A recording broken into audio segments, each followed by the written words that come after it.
আউশগ্রামের তকিপুরের বড় কালী মায়ের বিসর্জন হলো শনিবার। বিসর্জন ঘিরে মানুষের উৎসাহ ছিল তুঙ্গে। 20 ফুটের প্রতিমা বিসর্জন করা হয় মন্দিরের কাছেই সায়রে। প্রতি বছর বিসর্জনের সময় লক্ষাধিক মানুষের সমাগম হয়। এবারও তার ব্যতিক্রম হলো না। ভিড় সামলে সুষ্ঠুভাবে মায়ের বিসর্জন করা এবং এলাকায় শান্তি বজায় রাখাই বড় চ্যালেঞ্জ ছিল পুজো উদ্যোক্তা থেকে পুলিশ প্রশাসনের। এক পুলিশ আধিকারিক জানান, কড়া নিরাপত্তায় এলাকা মুড়ে ফেলা হয়েছিল। কথিত আছে, বর্ধমানের মহারাজা আউশগ্রামের দিগনগরে বিশ্রামের জন্য যেতেন। দিগনগরে চাঁদনিতে বসত গানের আসর। একবার ঢাকের আওয়াজে ব্যাঘাত ঘটে রাজার বিশ্রামের। আদেশ দেন যারা ঢাক বাজাচ্ছে তাদের বন্দি করার। সেই মতো ঢাক বন্ধ করে ঢাকিদের বন্দি করা হয়। কিন্তু রাজা স্বপ্নাদেশ পান এবং বন্দীদের ছেড়ে দেন। শুধু তাই নয়, বড়কালীর মন্দিরে এসে তিনি সশরীরে পুজোও দেন। স্থানীয়রা জানান, খড়ি নদীর তীরবর্তী তকিপুরের আগে নাম ছিল তর্কবাগীশপুর। বড়কালী স্থানীয়দের কাছে আজও ডাকাতকালী নামে পরিচিত।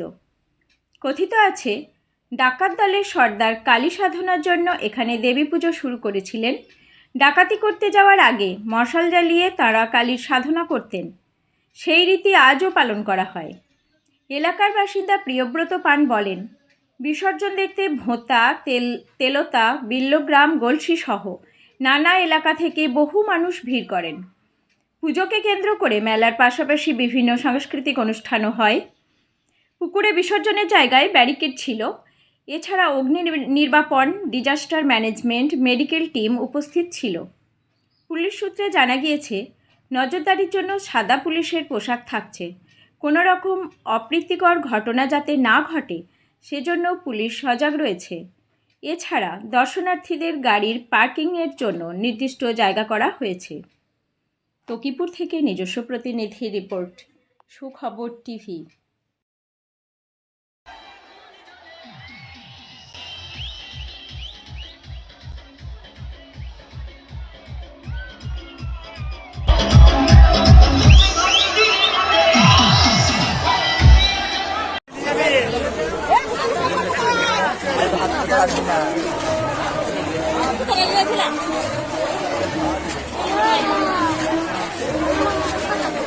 এখানে যে স্থানীয় কমিটি আছে তাদের উদ্দেশ্যে বারবার কমিটি থেকে বলছি, এখানে আরো কিছু বাস লাগবে প্রতিমা নিরঞ্জনের জন্য। যদি আপনারা এই কাছে যেখানে বাস আছে এখান থেকে নিয়ে এসে মূল প্রতিমার সামনে এসে উপস্থিত করুন।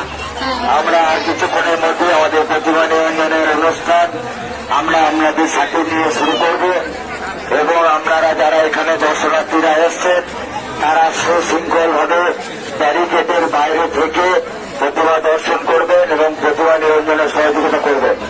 প্রতিমা নিরঞ্জনের সময় কোন রকম বিশৃঙ্খলা সৃষ্টি করে কেউ ব্যারিকেড টপকে প্রতিমার উদ্দেশ্যে এগিয়ে যাবেন না, বা প্রতিমা নিরঞ্জনের সময় কেউ পুকুরে জলে নেমে কোন রকম বিশৃঙ্খলা সৃষ্টি করার চেষ্টা করবেন না এবং পুকুরের পাড় থেকে কেউ কোন রকম কোন ঢিল, কাদা, কচুরি, পানা মায়ের প্রতিমার উদ্দেশ্যে ছুড়বেন না। আমরা সবসময় আপনাদেরকে বলেছি, আপনারা আজকে এই সুন্দর দিনে এসেছেন মায়ের আশীর্বাদ নেওয়ার জন্য, মাকে শ্রদ্ধা জ্ঞাপন করার জন্য। তাই শ্রদ্ধা ভক্তি নিয়ে যদি এখানে এসে থাকেন তাহলে শ্রদ্ধা এবং ভক্তির সাথে মায়ের প্রতিমা নিরঞ্জন দেখবেন। কোন রকম কোন বিশৃঙ্খলার সৃষ্টি করার চেষ্টা করবেন না। আমরা পুলিশ প্রশাসনের পক্ষ থেকে সব সময়ের জন্য আপনাদের সাথে ছিলাম, আছি, আগামী দিনেও থাকবে।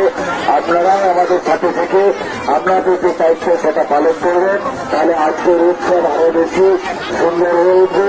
আপনার বাড়ির, আমার বাড়ির যারা এখানে এসছেন আমাদের প্রতিমা দর্শনে, তারাও বর্তমান জেলার তকিপুর গ্রামে এক ঐতিহ্যবাহী